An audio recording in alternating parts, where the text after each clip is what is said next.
All right, listen up. This Manoa's opening is a total nightmare.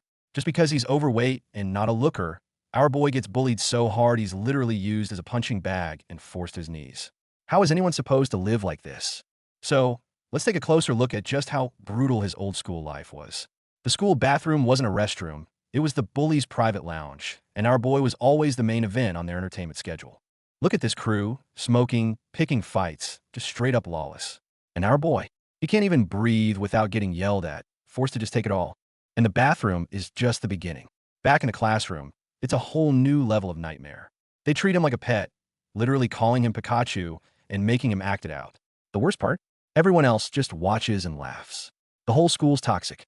Even on what's supposed to be his 100th day anniversary with his girlfriend, he's forced to crawl across the floor just to see her, getting ridiculed the entire way. This level of humiliation is enough to break anyone. This hellish life even spills over to his home. He's so broken he starts lashing out at the only person who actually cares about him, his mom. They get into a huge fight over ramen, and this is the moment he finally breaks down and asks to transfer schools. His mom worries he'll miss his friends if he transfers, and the word friends just makes him snap. He completely loses it, screaming out all his pain and frustration. What friends? He doesn't have friends, only tormentors. Seeing her son completely fall apart like this is heartbreaking for his mom. She knows in that moment that something has to change. He has to get out of there. But even before he can escape, the abuse at his old school continues. In gym class, he's the designated target, the piggy they use for practice. And of course, a soccer ball comes flying and smacks him right in the face. Do people help? Nope. They're literally placing bets on whether he'll get hit or not. The cruelty is off the charts. The guy who kicked the ball doesn't even apologize. Instead, he gets mad at our boy for not dodging, like it's his fault. The audacity on this dude is just insane. Things immediately escalate into an all-out beatdown, just because some guys lost money betting on him. Everything is an excuse to hurt him. Our boy just can't catch a break. But just as things are at their worst, someone completely unexpected shows up. It's his mom. She actually came to the school looking for him. The second she sees him getting beaten up, she rushes in to protect him, and everyone is just stunned into silence. But instead of being a rescue, his mom's arrival is the final straw of humiliation for him. Being defended by his mother in front of the whole school is his worst nightmare. He feels so embarrassed that he screams at her to leave. That night, they come home to a tense, awkward silence. Finally, his mom breaks it with two simple words, "Let's transfer." And this time, our boy knows it's the only way. And just like that, the decision is made. He's leaving this hellhole behind and starting over. After a bittersweet goodbye with his mom, he boards the bus to his new life.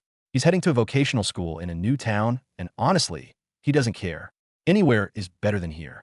Arriving at his new place, he's filled with a sense of hope he hasn't felt in years.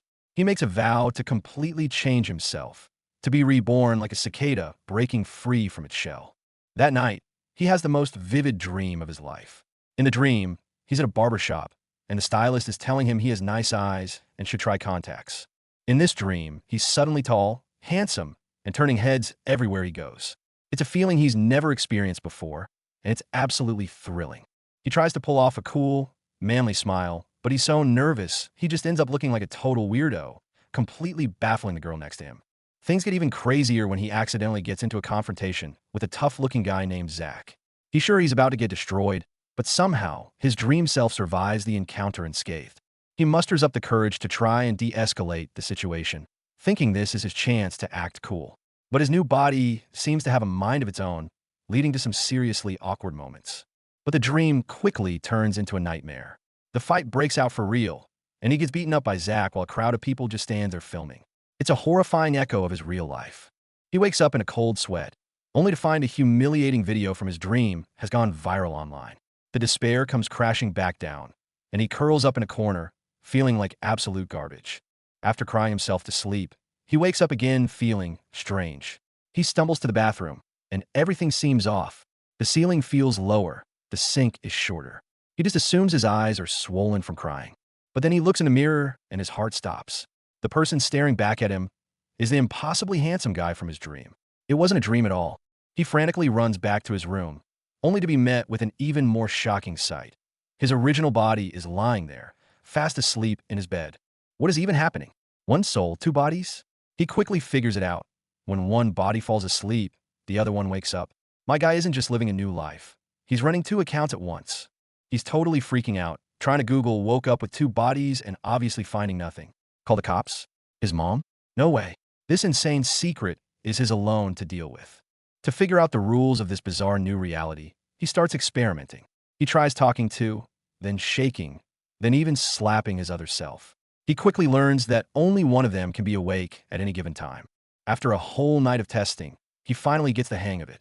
He puts the handsome body to sleep and instantly wakes up in his original one. Staring at this perfect version of himself, he still can't believe this is real. Okay, so he's got this god-tier second body now. What's the plan? He decides he's going to use this new body to attend his new school. It's the ultimate fresh start. The next day, it's time to put the plan into action.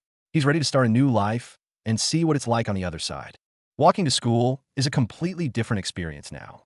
His body feels light, the world looks different from up high, and for the first time ever, girls are actually noticing him. He's literally being rated a 10 by the girls on the street. But deep down, he's still the same insecure kid, terrified that even with this new face, he'll still end up getting bullied.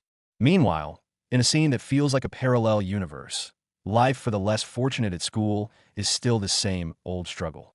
It's a harsh reminder of the world our boy just escaped from. But back to our newly minted pretty boy, his main character moment has officially begun. He walks into his new classroom, and the entire place goes silent.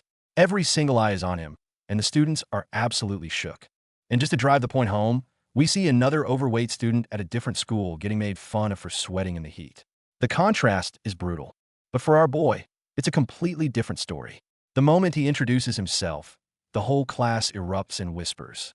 The girls are freaking out over how handsome the new transfer student is. He decides to be friendly and says hello to his new desk mate, who promptly freaks out. And guess who it is? It's Zach, the same guy he fought in his dream. Talk about a small world. And the girls are not holding back. This one girl, Zoe, literally starts taking off her jacket to get his attention. Our boy has never been approached by a girl in his life, and he is completely frozen. This new school is on another level. It has different departments for stuff like music, beauty, and even K-pop idols. It's basically a hub for all the cool and talented kids. And in a place full of attractive people, the social hierarchy is fierce. It doesn't take long for the school's top dogs to notice the new guy and decide to test him. A group of them corner him, acting friendly and offering him a cigarette. It's a classic intimidation tactic to see if he's a pushover. Our boy is panicking internally, but trying his best to play it cool. But then, disaster strikes. His new body isn't used to the strain, and he dozes off in class. The moment he falls asleep, he wakes up back home in his original body. The panic is real. He's got to get back before someone discovers his sleeping body at school. Meanwhile, back at school, Zoe tries to wake him up. He jolts awake, completely disoriented from the sudden body swap, and curses her out. Smooth move, buddy. That was way too close. Realizing he needs money and wanted to make the most of his situation, he comes up with a genius plan. The hot body goes to school by day, and the original body works a night shift at a convenience store. He uses his handsome face to ace the interview, with the manager hiring him on the spot. Then he pulls a switcheroo, claiming the job is actually for his friend, successfully landing the gig for his original body. The execution is flawless. But on his very first night, life throws him a massive curveball. Who walks in but the bullies from his old school, looking to buy cigarettes? He's screwed.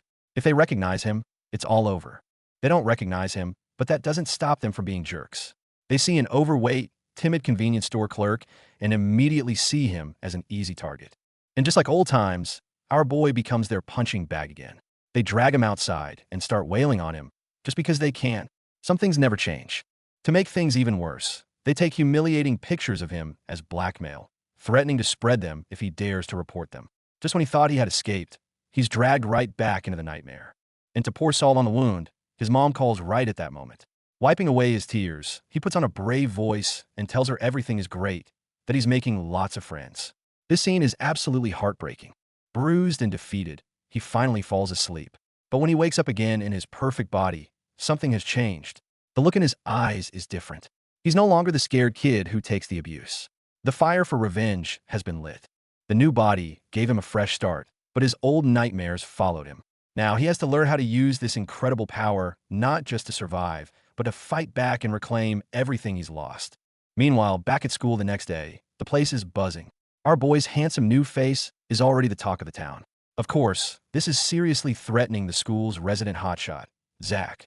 Look at him, showing off his so-called lightning hands. The fangirling is real, but little do they know, the real top dog has just logged on. And as for our boy, his protagonist aura is working overtime.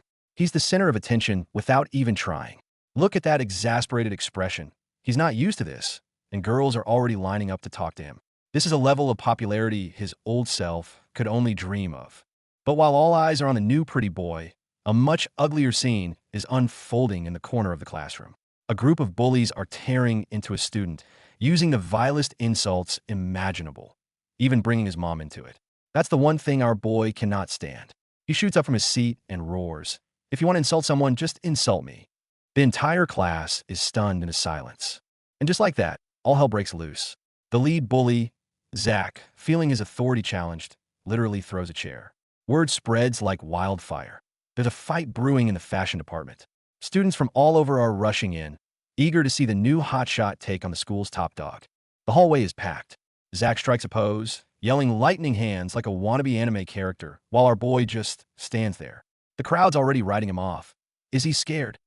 I guess he's just a pretty boy. Seizing the moment, Zach grabs him, ready to put on a show for his girl, Mira. But wait, plot twist.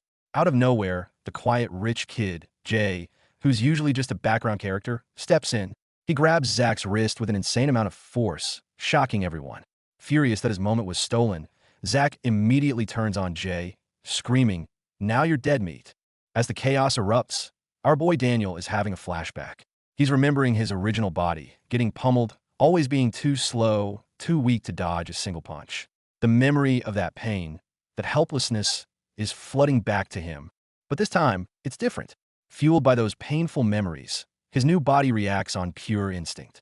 Zach throws a punch, and to Daniel, it's moving in slow motion. He dodges it effortlessly. The crowd goes absolutely nuts.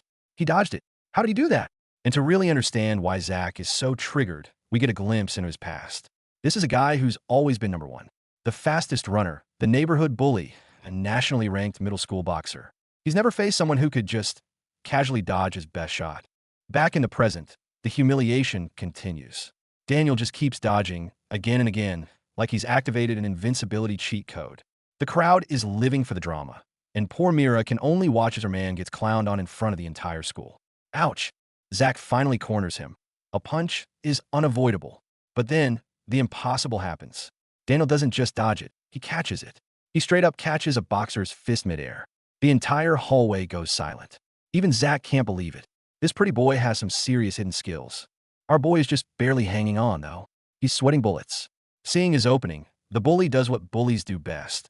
He goes for a low blow, insulting Daniel's mom. Big mistake. You can see the rage in Daniel's eyes, but he keeps his cool, dodging one last time and mockingly calling himself the master of dodging. And as the bully mocks him, another memory surfaces. It's his original body, getting a crash course in fighting from someone. A voice in his head tells him, "Aim for the solar plexus."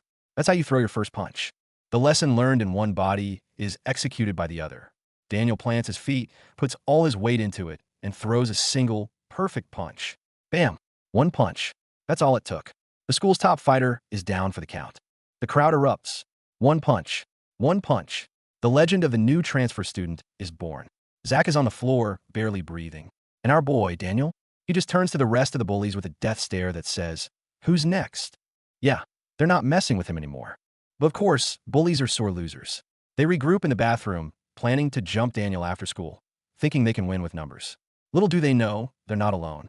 Our boy Jay, the silent protector, overhears their entire plan. And when school lets out, the bullies are ready for their ambush, but they get ambushed first. Looks like our silent knight, Jay, decided to do a little house cleaning for them before they could even make a move. Problem solved. But after a day of being a hero, Daniel has to switch back. He wakes up in his old body, looking at the perfect version of himself, sleeping peacefully. At school, he was a legend, but now, buying snacks at the convenience store, he's back to being invisible, feeling like an imposter. The contrast is just brutal. This motivates him to try and change his original body. He starts working out, and it's a complete disaster. He can't even get up. To make things more awkward, he runs into a beautiful girl and immediately assumes she's looking at him with disgust. The old insecurities die hard. Meanwhile, the bullies are licking their wounds. They're terrified of the rumor spreading that they got wrecked. And then they remember there was a witness. That nerdy kid, Jiho, saw everything. They need to shut him up. And just like that, Poor Jiho gets a terrifying call in the middle of the night. He's being summoned. You can see the pure fear on his face as he lies to his mom and sprints out into the night. This can't be good. He meets up with the crew, and they immediately start with the intimidation tactics, trying to make sure he knows what'll happen if he talks. Poor Jiho is trapped, and by a twist of fate, our boy Daniel, in his original body, is also at a convenience store. He's feeling miserable, and he has this weird, silent moment of connection with the equally miserable-looking customer. It's a small, sad, but kind of funny moment of shared humanity. And this is where things get complicated. The bullies aren't just threatening Jiho. They're forcing him to steal something from the store, the very store where our original Daniel is working. Jiho is panicking. His heart is about to explode. He's about to commit a crime right in front of his classmate. In the ensuing chaos, Daniel runs outside and trips, falling right at the feet of the bullies waiting for Jiho. And they immediately pounce on their favorite target. The insults start flying. "Hey Tubby, gross." The cycle of abuse continues. But they're not content with just insults. For their own sick amusement, they decide to force the two piggies to fight each other. Winner gets to go home, they say, even threatening them with spreading nude photos. It's absolutely disgusting. So the pathetic fight begins. Two terrified kids forced to hit each other while the bullies laugh. For Jiho, this isn't just a fight. He genuinely believes winning this is his only way out of this nightmare. And then, a hero arrives. A huge, tattooed guy from the architecture department shows up. The bullies immediately recognize him. It's Vasco. The mood shifts instantly. You don't mess with Vasco. He sees what's happening and steps right in.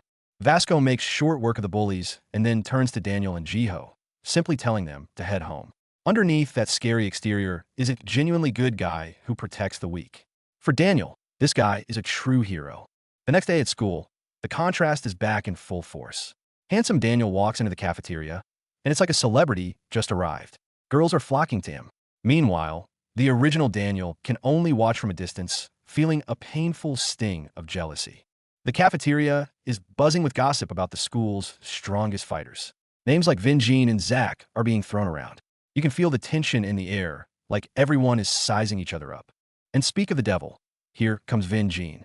He openly admits he lost to the pretty boy Daniel, but immediately picks a fight with someone else, trying to re-establish his dominance.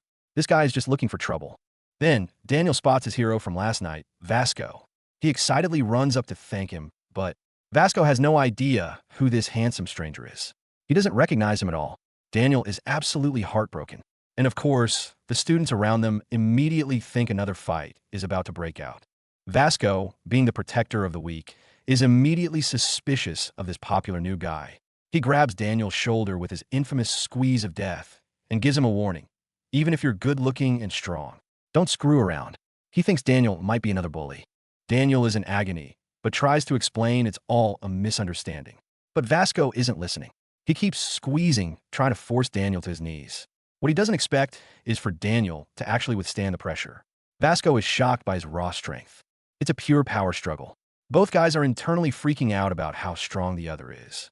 Vasco is torn, thinking all handsome guys are bad, and maybe he should put this one in his place. Daniel, on the other hand, knows this guy is a hero and really doesn't want to fight him. What a mess. Somehow, the situation de-escalates, but the damage is done. A new rumor starts spreading. The new kid was so tough, he made Vasco back down. His popularity skyrockets even more. Now he's not just handsome. He's a certified badass who's also gentle with the girls. He's become a living legend. But for Daniel, this isn't about popularity. The comic shows us his past, a lonely existence with no friends. Compared to now, where he's going to arcades and singing karaoke, he is friend for the first time. So when he gets invited to a real party, he is over the moon. This is everything he's ever wanted. He shows up to the party at some cool, hidden restaurant. He's trying to play it cool, but he's totally freaking out on the inside. Then, the worst thing happens. Someone from his old school, someone who knows his original, bullied self, is there. And they recognize him. Instant panique. The party quickly turns from fun to stressful. Two girls start fighting over who gets to sit next to him. Then, someone offers him alcohol. Our boy has never even seen it up close before, and he's completely terrified. You can see the pure, "Help me, Mom" look in his eyes. This is not the party he dreamed of. And of course, the peer pressure wins. Our boy caves and takes the drink. The moment he does, the party completely devolves. We've got underage, smoking, cursing. This isn't the fun party he imagined. It's a total train wreck. As if things weren't awkward enough, the interrogation begins. Someone asks if he lives alone. Our boy panics, trying to lie his way out of it, but eventually cracks and admits he lives with a friend who's a dropout. Look at their faces, pure shock. The gossip mill is officially open for business, and they start zeroing in on his clothes. He's wearing these oversized hand-me-downs from his friend, and their imaginations run wild. He lives with a dropout. He wears baggy clothes. He must be a gangster. You could cut the tension in this room with a knife. And right when things couldn't get more tense, the owner walks in. Everyone panics, knowing they're underage. One of them even yells, "Kick us out," trying to do some weird reverse psychology. But the owner isn't looking at them. She's staring straight at Daniel. The girl next to him knows something's up. And yep, the owner is completely smitten. She starts going on about her husband who died 10 years ago and how Daniel must be a gift from heaven to cure her loneliness. Then she slides right up and tries to feed him. The whole table is just like, WTF is happening right now? This is painfully awkward. But then the vibe shifts. It's like we're seeing this through Daniel's original, cynical eyes. He's looking at these people, thinking they're just a bunch of losers. The girl next to him is trash-talking another girl, and suddenly a surge. The alcohol is doing something weird to his system. This can't be good. Meanwhile, the rest of the party is just a train wreck. This dude is slamming back drinks, passes out cold, and then wakes up ready to throw hands. His friend is terrified, screaming he's going to hit me again. This whole party is out of control, and the award for most troublesome drunk goes to this guy. He gets all sentimental, tells another dude he's handsome, and then just plants a big wet one on him. Look at the pure shock on everyone's faces. Yeah, the summary is right. He gets troublesome when he's drunk. But let's get back to our boy, Daniel. He takes a sip of something, thinking it's safe, and boom, it's alcohol. He spits it out like a cartoon character, and everyone just roars with laughter. Poor guy is under 18 and instantly regrets everything. The laughter dies down quick because a full-blown fight is about to break out. The girls from another table are getting loud, talking trash, and squaring up with the girls at Daniel's table. And the irony is just chef's kiss. One of the girls is complaining about someone's revealing outfit, but our boy points out, "But your boobs are out too." She completely loses it, screaming that it's different. You can see the glass cracking in her hand. This is about to get physical. Daniel's friends are trying to keep things calm, suggesting they quiet down. But the other table is clearly trying to provoke them, talking louder on purpose. Daniel can feel the tension, and then another surge. This time, it looks like his whole crew is about to snap. While everyone else is getting ready to throw down, our boy is having an internal meltdown. He's just thinking, what if we get caught? He's trying to calm the girl down, but she's still fuming. He is not built for this drama. And there it is, the point of no return. The insults get nasty, names are called, and it officially turns into a full-blown confrontation. Daniel's friend is just like, "We're in trouble now." And yeah, dude, no kidding. But something is happening to Daniel. That surge from before is taking over. His vision is blurry, his heart is pounding. He thinks he's just drunk, but this feels different. And in his daze, he accidentally stares down some huge dude from the other crew, who immediately gets in his face. And just like that, all hell breaks loose. Fists are flying, people are getting shoved. We see Daniel right in the middle of it, and someone is already on the ground getting pummeled. They're calling him the leader. This has gone from a bad party to an all-out brawl. But this isn't our Daniel. It's like a completely different person has taken over his body. He stands up, absolutely fearless, and starts calling everyone out for their disrespect. He even grabs a phone from a guy taking dirty pictures and smashes it to pieces. The girls are loving it, but everyone else is stunned. It seems like he snaps back to his senses for a second, realizing he went too far. He tries to make peace, to apologize by pouring a drink. But he completely underestimates the strength of this new body. He grips the bottle, and it just shatters in his hand. Smooth move, Daniel. And his attempt to apologize just made everything 1,000 times worse. Everyone sees the broken bottle and immediately thinks he's made a weapon. They're screaming, calling him an evil genius. He's trying to apologize with a broken bottleneck. And they're like, "Don't apologize with that thing." And the new personality is back, ladies and gentlemen. Drunk, aggressive Daniel starts roaring. "Do you know who I am? I rule John High." He's bragging about his old school, the one he was bullied at. The other guys are just completely baffled. School? But we're 20. They don't get it. But look at him, holding that broken bottle. The comic calls him a maniac, and right now, he definitely looks the part. He keeps going on about being the king of the first years, and the novelty has completely worn off for the other guys. They're just tired and annoyed. One guy literally yawns while Daniel is mid-roar. The final verdict, we messed up big time. Yeah, you think? Later that night, the guys from the party are regrouping. The legend of Daniel, the monster, is already spreading. They're trying to figure out who this kid is, so they decide to find someone from his school, specifically from the fashion department. The plan is to bring this fashion student to their leader to get the scoop on Daniel. They're still rehashing the events of the party, totally amazed by how he just casually broke a bottle. The legend grows. Meanwhile, back at school, Zach is surprisingly chill about his destroyed phone, even praising Daniel for it. It seems like a bonding moment until Zach says he should have taken nude pics of the girls. And just like that, you see Daniel's expression change. The other personality is still lurking. And there he is. The aggressive personality is back. He gets right in Zach's face, asking him if he's ever once considered how others feel. Everyone around them is just stunned. Daniel is flipping out on the school's top fighter. This is insane. But here's where things get really interesting. Back in his original body, Daniel wakes up super thirsty. The alcohol from his other body has transferred over. He chugs some water, but there was still alcohol in it, and he immediately throws up. Then he realizes the alcohol is making him sleepy. He puts two and two together. One has to be unconscious for the other to be awake. I gotta sleep. I gotta get back to my other body. He basically has to knock himself out to trigger the switch.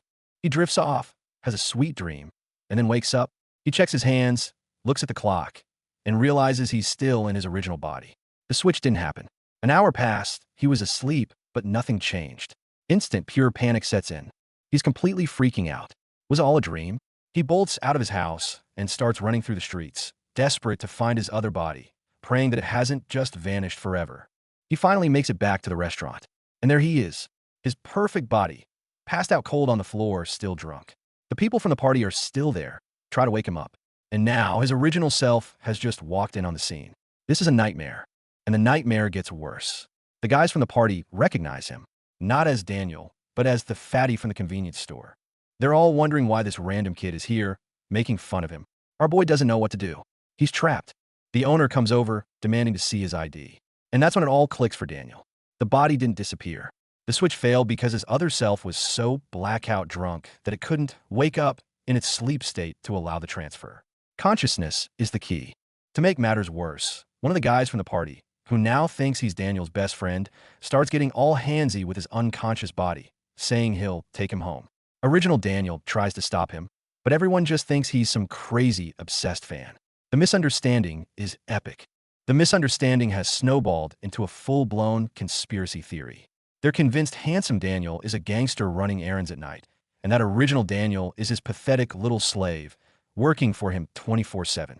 The girls are even trying to use him to find out where handsome Daniel lives. As a gift of reconciliation, and probably just a mess with him, they drag original Daniel to an arcade. Their grand plan? To make him hit the punching machine to see what he's got. While the others remember how cool handsome Daniel was, Vasco steps in like a true coach. He starts seriously instructing original Daniel on proper form, stance, and footwork. Look at him, our boy is getting a crash course in fighting. Just as Vasco dozes off, handsome Daniel's body lets out a little hiccup, as if sending a signal. Meanwhile, original Daniel finally steels himself, ready to throw the punch. What's going to happen? He recalls Vasco's instructions, takes a deep breath, and swings with all his might. The result? A total whiff. He punches the air so hard you can feel the whoosh, but completely misses the bag. Overcome with embarrassment, he decides it's time to go home. Right at that moment, another crew shows up, the architecture department, and they look tough. One of them casually steps up to the machine and throws a punch. And what happens? He completely demolishes it. The whole thing just shatters. Now, that's a power move. Yeah, these guys are on a whole other level. The machine they broke was stuck on a new record. And this new guy, he just grazes the apple target, and the skin gets ripped clean off. His power is monstrous. And here we get a crucial piece of world building. When one body is unconscious, whether from being drunk or knocked out, the other body cannot switch over, no matter how much it sleeps. The switch can only happen once consciousness is regained. This rule is a massive piece of foreshadowing. Let's rewind a bit. Earlier, Zach and Mira planned a study date at the library. But this is Zach we're talking about. Trouble follows him everywhere. Mira wants him to behave and not get into any fights, but with that killer glare of his, misunderstandings are bound to happen. Mira insists she hates fighting, but Zach knows she doesn't always mean it. For the sake of their date, Zach keeps telling himself, patience, trying to keep his cool. And when he finally sees Mira all dressed up, he's instantly blushing and flustered like a schoolboy with his first crush. Zach really went all out for this date. Hair wax, a designer bag, a chunky watch. He's got the full package, calling it his comfortable clothes. He's already daydreaming about studying and eating with Mira. He's so smitten. Mira tells him she's so happy just to be with him that she doesn't even need to study. Meanwhile, in a totally different scene, our boy Daniel is furiously scraping gum off a desk, wondering why on earth bathrooms have to be separated by gender. Daniel also ends up at the library, but he's flying solo. He sits in the snack area, watching all the couples around him and silently roasting them. He finds a whole library date concept annoying and decides to step outside for some fresh air. He tries to sneak away for a smoke, but a girl stops him to ask for directions. He's panicking internally, trying to hide the cigarette. Turns out, she and her friend just think he's a polite wussy, which only makes Daniel even more annoyed. Meanwhile, a new plotline begins. An elderly woman is wandering the streets, holding a piece of paper with an address. She's looking for someone, muttering, "My Daniel." That's right, it's Daniel's mom, and she's come to the city to find him. Back in his rundown apartment, original Daniel is fast asleep. When he wakes up, as expected, he finds himself back in his perfect, handsome body. The wheels of fate are turning, and things are about to get complicated. And just like that, we're thrown right back into the high school drama. A group of bullies are cornering someone, and man, they're not holding back. They're reliving some old memory, mocking him for crying like a little girl. You can just feel the tension escalating. And who's at the center of all this? Of course, it's our boy Daniel. He's trying to play it cool, telling them he hates fighting and to just walk away. But these goons see his politeness as weakness. They're literally laughing in his face, calling it their lucky day. Oh, they have no idea who they're messing with. Meanwhile, in the snack bar, we've got a whole different kind of drama brewing. Mira is just trying to have a normal conversation, but Zach's getting heckled by some background characters. They're calling him a loser, and you know Zach, he's got a fuse shorter than a Pringles can.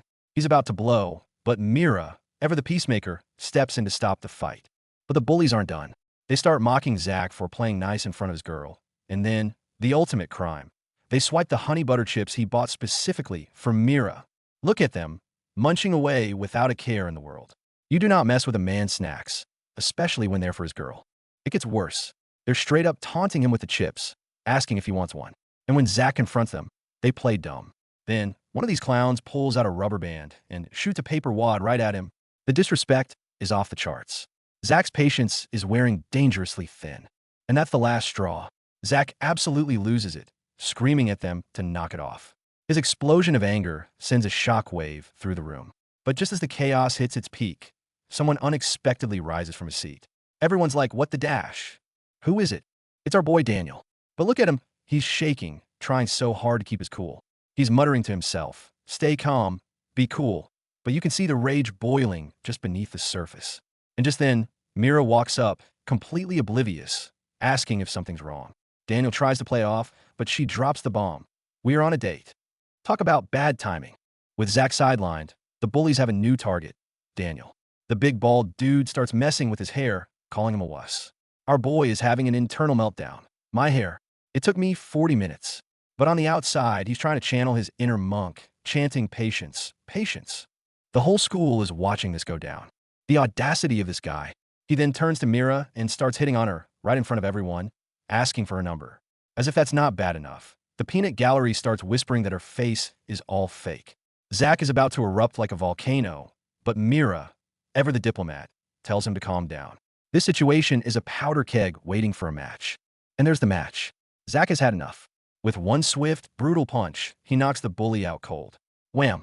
The crowd goes wild. Jaws are on the floor. He knocked him out with one punch, they scream. That's right, they just witnessed the power of Zach Lee, the boxer. And it seems Zach isn't the only one willing to throw down for Mira. We get a flash of Daniel, completely enraged, landing a heavy blow on someone. You shouldn't have touched Mira, he growls. Whoa, so our boy has a breaking point too. And that line is clearly Mira. This school is just nonstop action. But let's not forget the other side of the story. Back at the apartment, an old man is watching over original Daniel's sleeping body. He seems to know him, thinking Daniel must be exhausted. Just as he's wondering whether to wake him up, handsome Daniel returns home.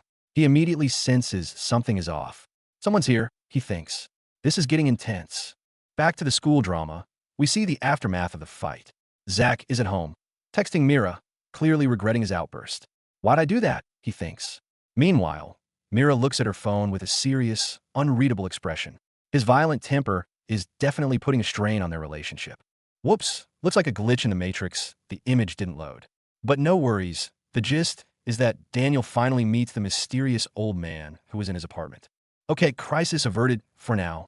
Our boy Daniel, quick on his feet, pretends to be the roommate of his other self while talking to his mom on the phone. He tells her Daniel is sleeping and works part-time to pay for everything. Hearing this, his mom gets super emotional, thinking her son has finally grown up. She even thinks it's fate that his roommate is also named Daniel Park. The irony is killing me. The old man, who seems to be a family friend, asks to chat. Daniel agrees, wanting to hear more about, well, himself. They decide to meet at a Star Coffee. As they're heading in, someone recognizes handsome Daniel. It's him, the fashion department transfer guy. Yup, our boy's fame precedes him wherever he goes. Inside the coffee shop, the old man gets his first taste of city prices, and he is not impressed. He's completely shocked by how expensive everything is. For a hilarious moment, he looks at handsome Daniel and seems to have an internal crisis, as if he's about to shout, "Moem, it's me," before remembering the situation. This guy is a total country bumpkin, and it's comedy gold. He insists on buying Daniel a drink, ordering an Americano and saying Daniel would love this. He's slurping his own drink super loudly, totally oblivious to cafe etiquette. It's such an awkward but kind of sweet interaction, with Daniel just trying to navigate this bizarre conversation. Turns out this man is his uncle. While they talk, people in a cafe are gossiping about the handsome guy with his friend's mom. LOL. The uncle asks all these caring questions about Daniel's life, making our boy realize he's barely spoken to his own mom about any of this. A wave of guilt hits him. He knows this touching reunion has to end soon because he needs to switch back to his original body for his part-time job. And just when you think it can't get more complicated, his MOM shows up. She's been collecting scrap paper to earn extra money. She pulls Daniel aside, thinking he's the roommate, and secretly gives him some cash to pass on to her son. She's so embarrassed but so full of love. Daniel is just standing there, holding the money his mom earned through such hard labor, completely stunned. As the sun sets, his mom gets ready to leave. She asks Daniel to promise he won't bully her son and to tell him she stopped by. She mentions his birthday is coming soon and she'll be back. It's such a poignant moment.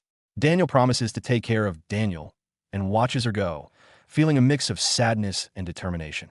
This is a pivotal moment for our boy. Watching his mom's frail back as she walks away, he has an epiphany. "I can't live like this," he declares. "The real me has to change." But his moment of self-reflection is cut short. Someone calls out to him, and it's one of Vasco's crew. "Vasco," he says, "I'm going to teach you a lesson." Oh, from one problem straight into another. We get a dramatic shot of the back of this new guy's jacket. It's got the BNC logo for Burn Knuckles, Vasco's crew. Daniel is completely bewildered. What? He has no idea what's going on or why he's being targeted by them. He's dragged to a construction site. The guy confronting him is none other than Vasco himself. Vasco takes off his jacket, ready for a brawl. Daniel is still trying to process this, asking, "Why am I here? Is this a joke?" But one look at Vasco's face tells you this is anything but a joke. He's here to go all the way. And now we get the reason for this whole mess, and it's a massive misunderstanding. We flash back to Vasco's friend, watching the scene with Daniel and his uncle. From his perspective, it looked like a young punk was yelling at an old man and shaking him down for money. He reported back to Vasco that Daniel is a scumbag who bullies the elderly. Now, if there's one thing to know about Vasco, it's that he hates bullies and protects the weak. Hearing that Daniel is exploiting an old man is, in his eyes, unforgivable. He goes into full-on justice mode, declaring, "I won't forgive you. You're dead." Daniel is just standing there, completely baffled, as this muscle-bound hero prepares to deliver his brand of justice. The fight is on. Vasco attacks with incredible speed and power. Daniel immediately recognizes this guy is on another level. He has done a crazy amount of training, he thinks. He tries to reason with him, saying, "I think there's been a mistake," but Vasco isn't listening. He's convinced Daniel trained that hard just to become a bully. Our boy knows he's in serious trouble. "If I get hit, I'm dead," he thinks. Even with his super-powered new body, he can feel the danger.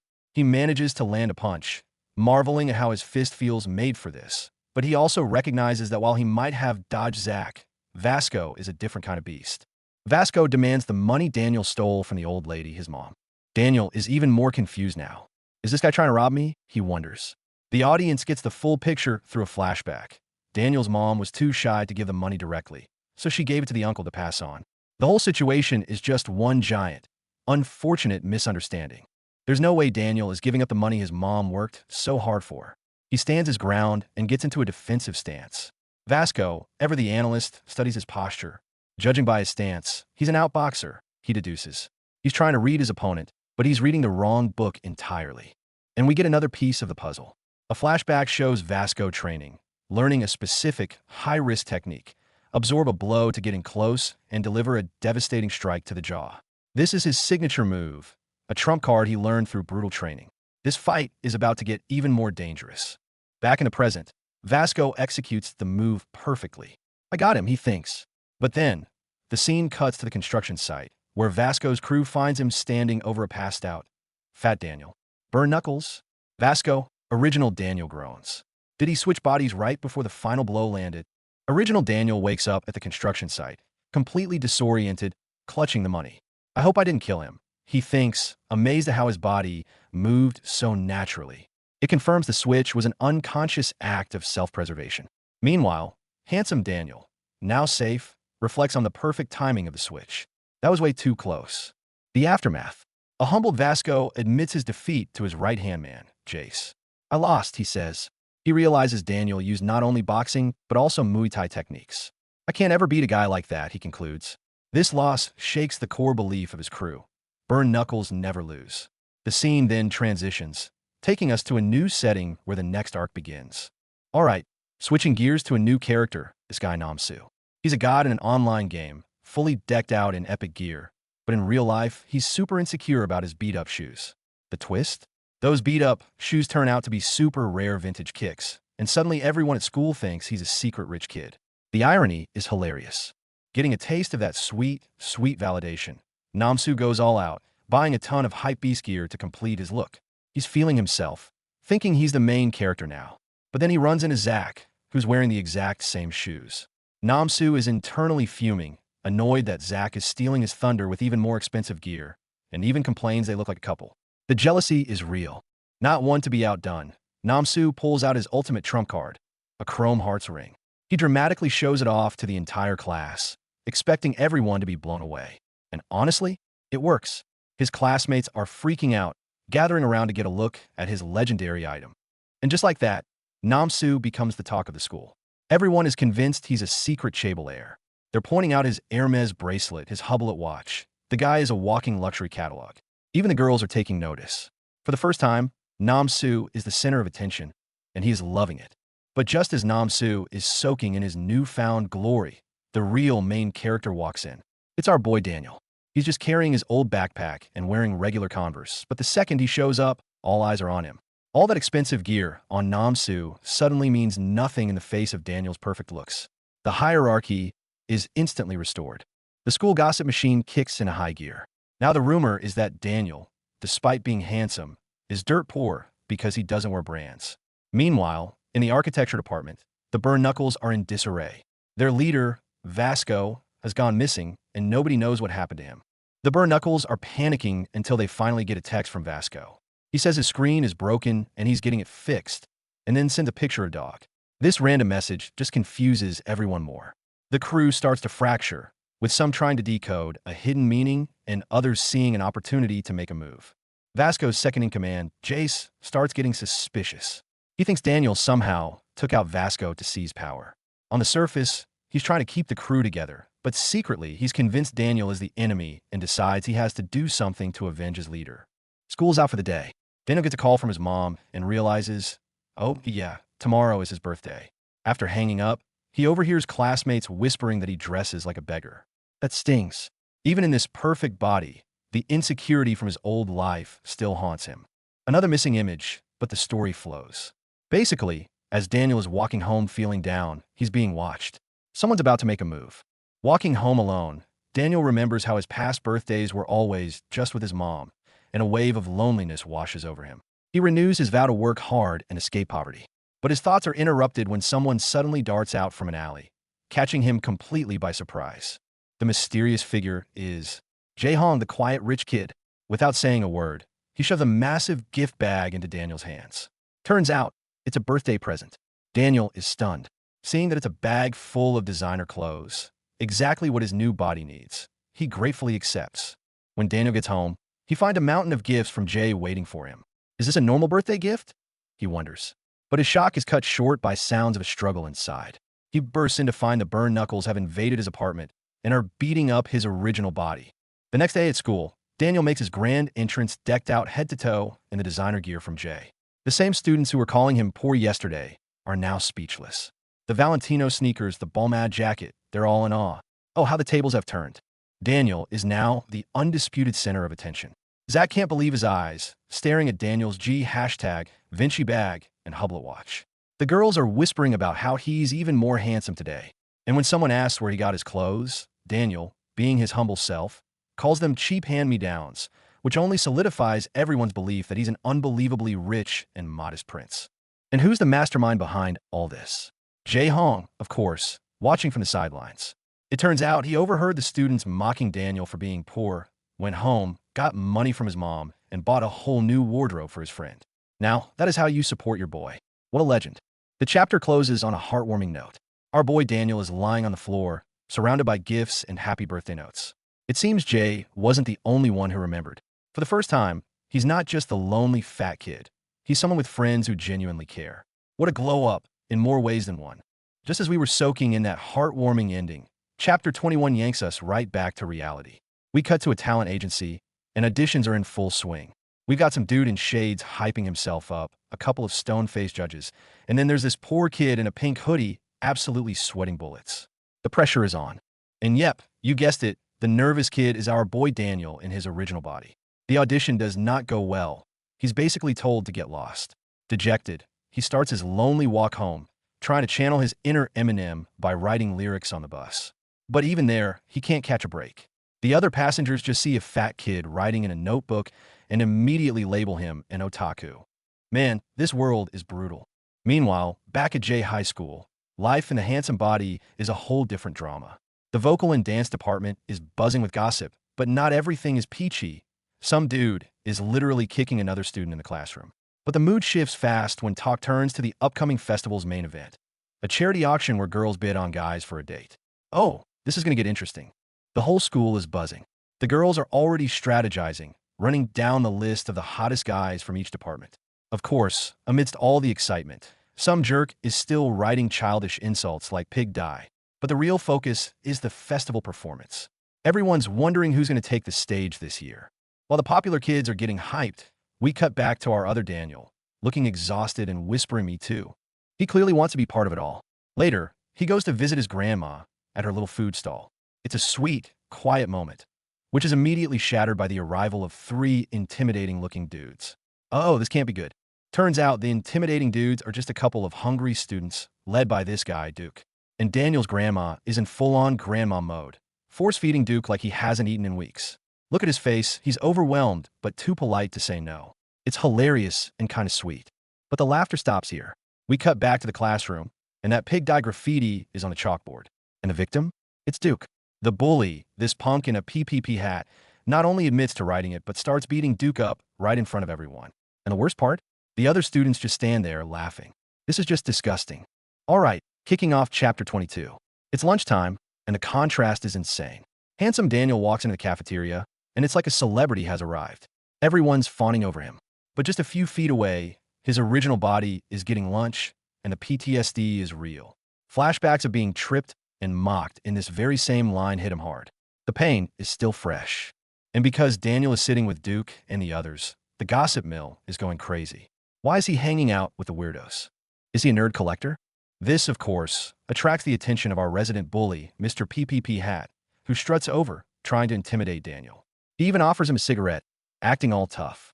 Bro, you have no idea who you're messing with. The bully keeps trying to act tough, but when someone actually suggests a fight, he chickens out. What a poser.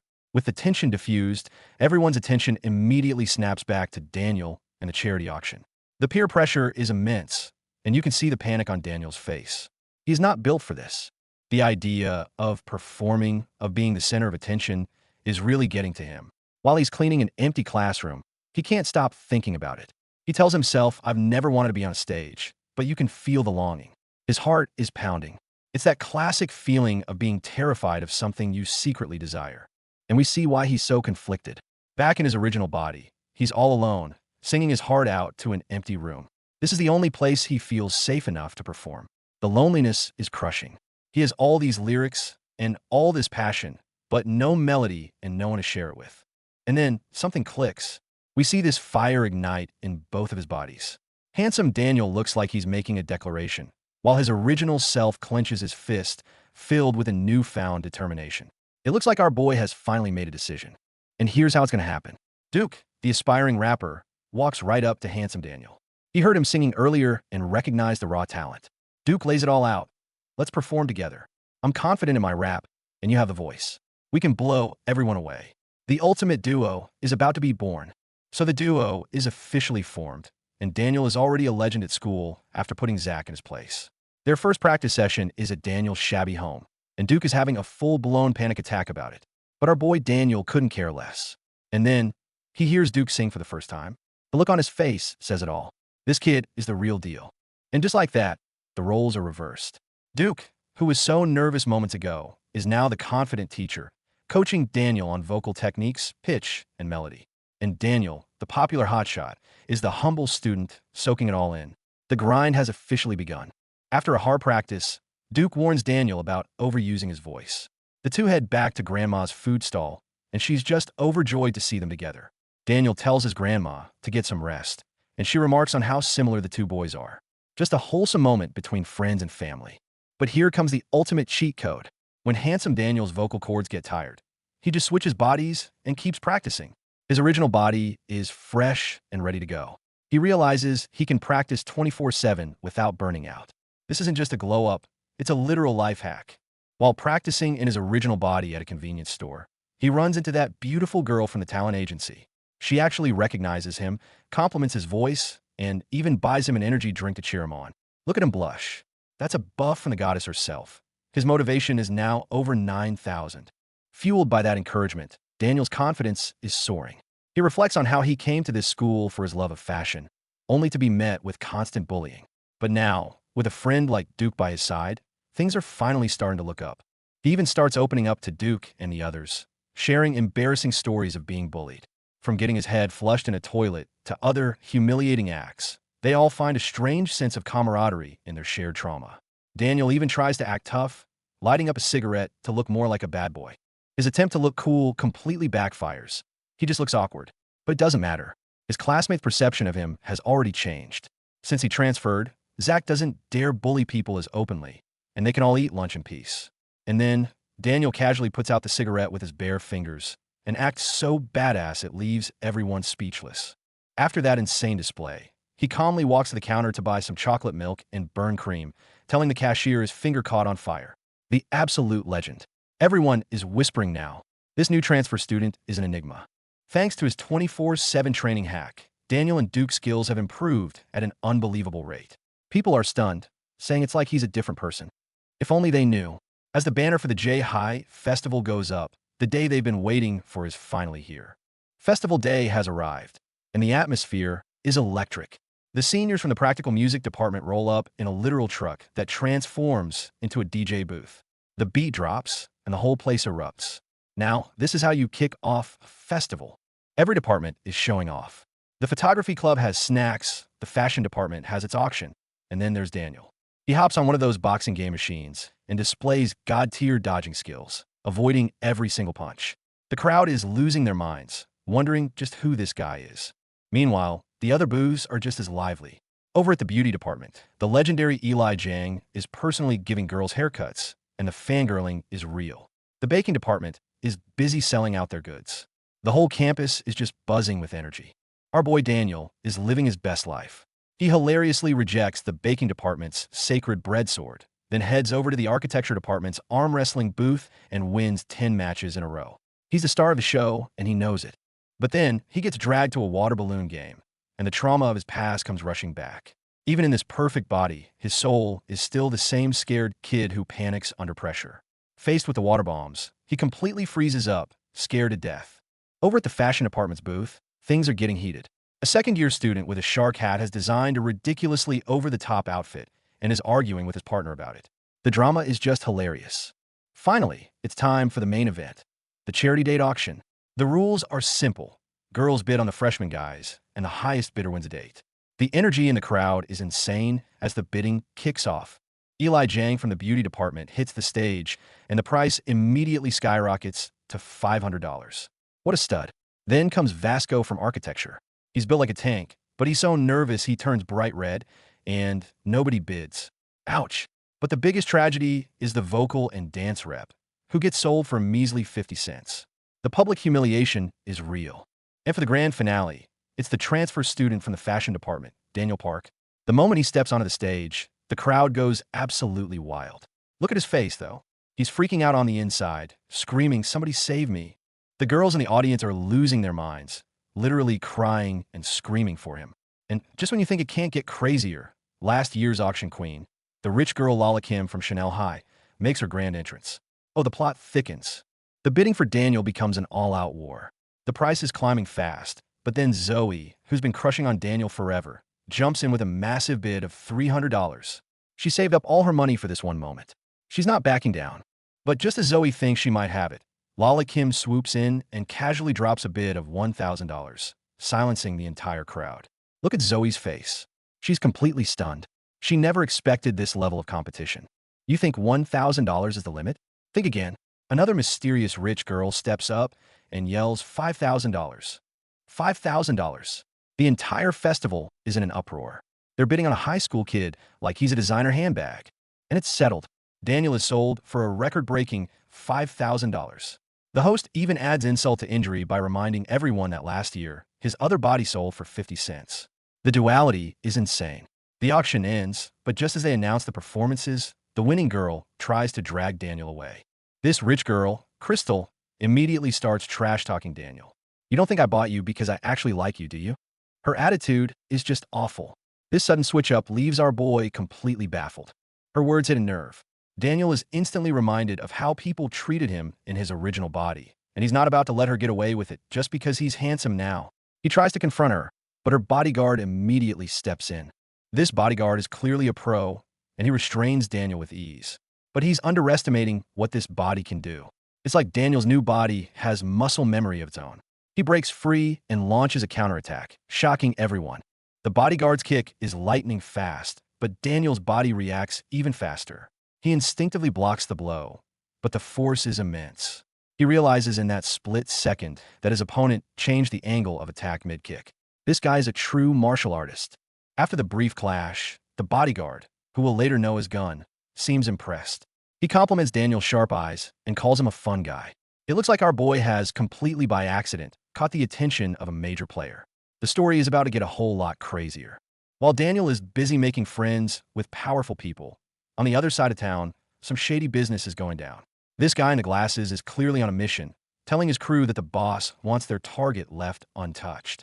A new plot is definitely brewing. Meanwhile, back on school grounds, our resident hero Vasco is doing what he does best, standing up for the little guy. He sees Duke getting picked on and immediately steps in. But this blonde punk isn't intimidated at all, looking at Vasco like he's trash. Vasco lays down the law. You mess with him, you mess with me. But this guy doesn't play by the rules and just cold cocks him. Vasco takes the punch straight to the face, shocking everyone. This dude fights dirty. But Vasco doesn't even flinch, which seriously surprises the bully. And oh no, he's taking off his glasses. We all know what that means in the world of manhwa. It's about to get real. The girls panic, knowing that when the glasses come off, someone's about to get seriously hurt. Just as things are about to escalate, the bully suddenly backs off, saying this is boring and leaves. He mentioned something about an exam and a bid, so it seems he's got other business to attend to. Duke is safe, but Vasco doesn't look so good. The second the coast is clear, Vasco collapses. Turns out he was enduring all that pain the entire time, his arm bruised and battered. Look at this guy, taking a beating just to protect a friend without showing a hint of weakness. Vasco is a true ride-or-die friend. Hot Daniel arrives, just a little too late. Seeing Vasco injured and Duke shaken, he blames himself, feeling he's still too weak to protect anyone. He quietly offers Duke some milk, a small gesture of kindness that doesn't go unnoticed by the others. Fast forward to the J-High Festival. The whole school is buzzing with energy, performances are rocking the stage, and the vibe is electric. And little do they know, our boys Daniel and Duke are about to have their moment in the spotlight. Backstage, it's chaos. The staff is rushing everyone to get ready. Duke is trying to hype Daniel up, but our boy, looking sharp in a suit, is having a full-blown panic attack. His heart is pounding out his chest. This is his first time performing for a crowd this big, and the pressure is immense. Taking a deep breath, Daniel and Duke get ready to hit the stage. You can already hear the roar of the crowd, every eye in the audience fixed on them. This is it. Make or break time. The moment Daniel steps into view, the crowd loses its mind. Dressed to the nines thanks to Jay, he looks like a legit K-pop idol. Reporters are already swarming him, asking if he's single. That's the power of lookism for you. He's won them over before even singing a single note. But looks can only get you so far. The performance starts, and Duke tells Daniel to just ad-lib something to warm up the crowd. Our boy goes for it, and it's completely off-key. The atmosphere freezes instantly, and the cheering turns into laughter. 1 second he's an idol, the next he's a joke. The whiplash is real. Daniel is completely mortified, feeling like he's ruined everything Duke worked so hard for. But just as despair sets in, Duke grabs the mic. He's not letting this performance die. It's time to save a show with pure talent. Duke gives him some last-minute advice. When you sing, think of someone special. Sing for them. Daniel closes his eyes. And who does he picture? His original body, and a mother who loves him unconditionally. When he starts singing again, his voice is filled with genuine emotion. And boom, it works. Daniel's singing is now packed with soul and tells a story. Combined with Duke's incredible rap skills, their performance becomes something magical. The audience is completely captivated. Even the industry pros in the crowd are stunned. But here's the kicker. The big screen behind them starts flashing images from their past. Photos of them being bullied, the cruel notes calling them pigs, telling them to die. This isn't just a performance anymore. It's a powerful statement. They're channeling all the humiliation and pain into their music, and it's raw, real, and powerful. Everyone in the audience feels the weight of their story. The bullies in the crowd are left absolutely speechless. When the song ends, the stadium erupts in thunderous applause. They did it. They earned everyone's respect, not with their looks, but with their talent and their truth.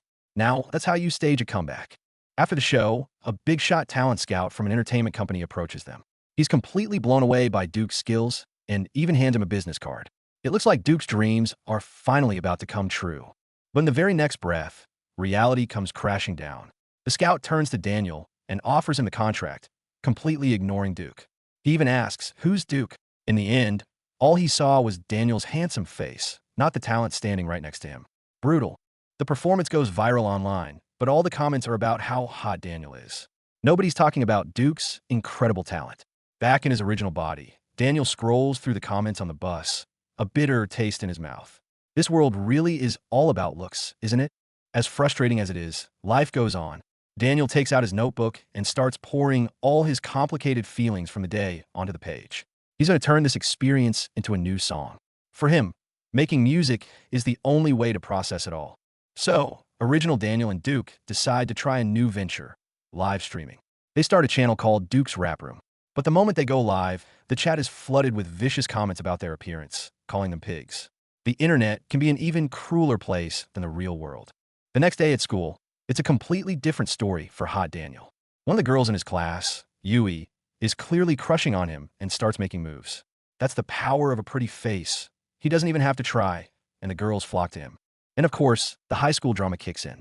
Mira told Yui that a certain pouch was ugly and didn't suit her. But guess what she does next?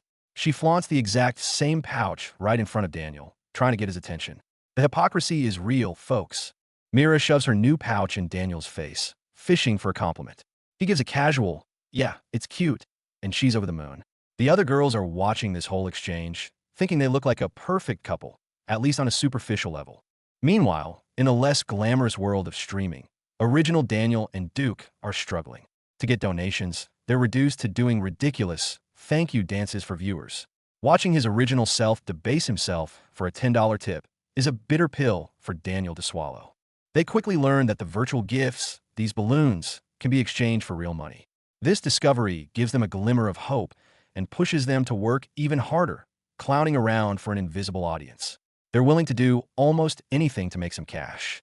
At the same time, another streamer, Yui, is effortlessly raking in donations just by being pretty. Look at her, smoking a cigarette and laughing at the suckers throwing money at her. She's got them all wrapped around her finger. This is the harsh reality of the streaming world. And here's the twist. Yui secretly has a boyfriend, and it's the same blonde punk who beat up Vasco. She makes him hide off camera during her streams to maintain her single persona for all the simps funding her lifestyle. The manipulation is next level. She uses her fans' money to buy her thug boyfriend luxury gifts like a new Gucci wallet, keeping him happy. On the other side of the screen, her loyal fans are probably dreaming of being with her, completely oblivious. The irony is just painful. Back in the real world, the guys in the architecture department are talking about their first loves. Hot Daniel and Yui seem to be in their own worlds. Little do their classmates know, these two are indirectly locked in a fierce, unspoken war online. Original Daniel and Duke Stream is still a ghost town. Desperate for views, they get an idea. What if they invite the guy who stole the show at the festival? They decide to ask Hot Daniel for a guest appearance to boost their numbers. Meanwhile, Yui's channel is blowing up thanks to a whale who goes by Gangnam Landlord. He's showering her with gifts. While she plays sweet for the camera, she's secretly fuming about a rival female streamer who's climbing the ranks. The competition is savage. Yui goes on a rant, basically saying that pretty girls can get away with anything and that her fans are sucker for falling for it. On the other side of Paprika TV, Daniel and Duke's viewership is dwindling, and even their one consistent supporter seems to have vanished. But just when they're about to lose hope, who walks in? Hot Daniel. His arrival is like a miracle. They immediately drag him in front of the camera, planning to perform their hit song from the festival together. And just as they predicted, the moment Hot Daniel appears on screen, the stream explodes. The viewer count skyrockets, and donations start pouring in like crazy. All the whales who were in Yui's stream suddenly migrate over. Welcome to the age of lookism, live and uncut. A full-on bidding war breaks out between the Gangnam Landlord and another big spender. They start trying to one-up each other, sending thousands of balloons back and forth. Daniel and Duke can only watch in disbelief. They had no idea this much money could be made from streaming. When the stream ends, they check their earnings and realize they made a month's salary from the convenience store in a single night. The huge sum of money is both thrilling and unsettling. Original Daniel holds a share, already thinking about what to do with it. Original Daniel's first thought is to buy a gift for his mom, but then he considers getting something for Yui. And speak of the devil, Yui herself walks into the store with her thug boyfriend. An awkward, intense encounter is inevitable. Yui's boyfriend spots some adult items in the store and starts harassing Daniel about them, making the situation super uncomfortable. Yui doesn't stop him. In fact, she just looks disgusted, which instantly shatters any crush Daniel had on her. The boyfriend escalates the bullying, accusing Daniel of looking at Yui in a disgusting way. Yui chimes in, saying he makes her sick. Our poor boy just stands there and takes it, his heart breaking. But then, Hot Daniel shows up. Seeing his other self being humiliated like this sends him into a rage. He doesn't hesitate and throws a punch. This is the first time both Daniels are fighting side by side in a real conflict. And Hot Daniel can really fight. Using the body's natural instincts, he absolutely demolishes the bully. As he lands punch after punch, he's screaming, releasing all the pent-up frustration and pain that both of his bodies have endured. Original Daniel is stunned, watching his other self defend him so fiercely. He realizes that no matter what body he's in, their spirit is one and the same. Just then, Zack the Boxer shows up to join the fray, and the scene descends into total chaos. In the middle of the fight, Yui's wallet falls out, the very same one she bought for her boyfriend with her fans' money. The truth is exposed, and Yui's carefully constructed fake persona comes crashing down. Humiliated and enraged, her boyfriend turns on her and starts hitting her. The tough guy bully is revealed to be nothing more than an abusive partner. Yui's perfect little world is shattered. Daniel looks at this trash couple with utter contempt and calls them out. Meanwhile, the Gangnam Landlord, watching a clip of his goddess being kissed by another man, finally snaps and decides he's going to call the cops. And what about our tragic hero, the Gangnam Landlord? He's still at his computer, furiously clicking to send more gifts, hoping to win back his queen's affection. He's completely broke, with only a pack of ramen left for tomorrow, but he's still trapped in his delusion. But here's the truly heartbreaking part. The money he's spending is his disabled father's pension. He stole his father's lifeline just to hear streamers say, "I love you" in a virtual world. This is just devastatingly bleak. Sitting in his filthy room, he whispers, "I love you too," to his screen. His stomach is empty, and his father lies motionless on the bed beside him. It's a horrifyingly tragic scene. Behind the false glamour of the online world lie real, broken lives.